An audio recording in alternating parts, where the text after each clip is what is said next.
Hi there, this is Jonathan Ginsberg, and welcome to today's SSDI Law Minute.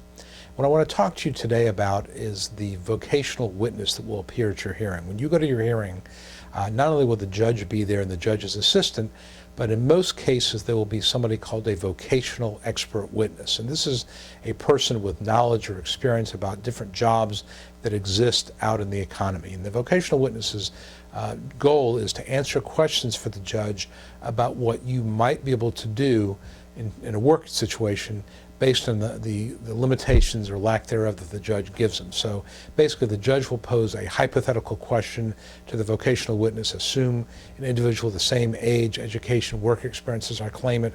Assume further I find that this individual has severe back problems such that he or she would not be able to sit more than 15 minutes at a time or stand more than 15 minutes at a time. That person experiences pain up to 1/3 of the day that would cause significant interference with attention and concentration and so forth. Or the question could be this person has mild limitations such that he could sit for up to an hour at a time but could not stand for more than 2 hours straight. That's another question. So again, depending on the question that the judge asks, that's how the vocational witness is going to respond.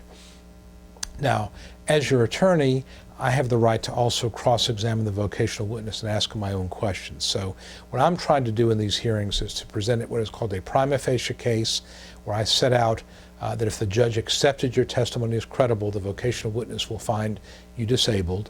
And then I will also ask questions to clarify the vocational witness's testimony. What I do not do, at least in my practice, I don't attack the vocational witness. There are some attorneys or some school of thought that says that you should attack the VE, attack his credentials, attack the data sets he's using, say he's using outdated data. There's all kind of bases to attack the vocational witness. I find that non-productive.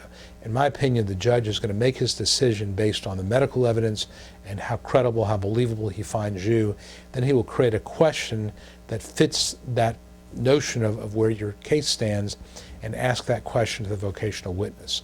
So the judge is not getting surprised by questions, by answers from the vocational witness. So it really doesn't do any good in my view to attack the vocational witness unless the VE comes up with something completely outrageous. For example, if the vocational witness answered in terms of jobs that yes, this person could be a typewriter repairman, or this person could be a milk delivery person.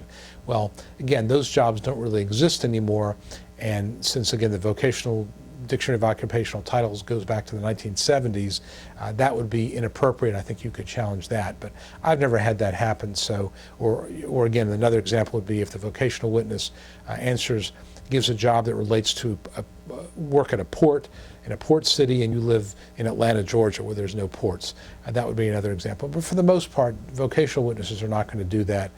So my feeling is it's better to ask my own questions to the vocational witness, try to make sure my case is properly presented rather than attacking the vocational witness. I don't see any purpose in doing that. It doesn't really help my clients, and I've never seen a judge change his position based on questions that I'm asking the vocational witness if I'm attacking that witness. Judges don't like it, and I just don't like to do it. So if you're wondering why I don't, or your attorney doesn't attack the vocational witness, is because the vocational witness is not a hostile witness. They're not there to hurt you or help you. They're simply there to answer questions for the judge based on limitations the judge comes up with. So I hope this has been helpful for this SSDI Law Minute. Again, my name is Jonathan Ginsberg. For more, visit my blog, my YouTube channel, or my website. And until next time, I will see you soon.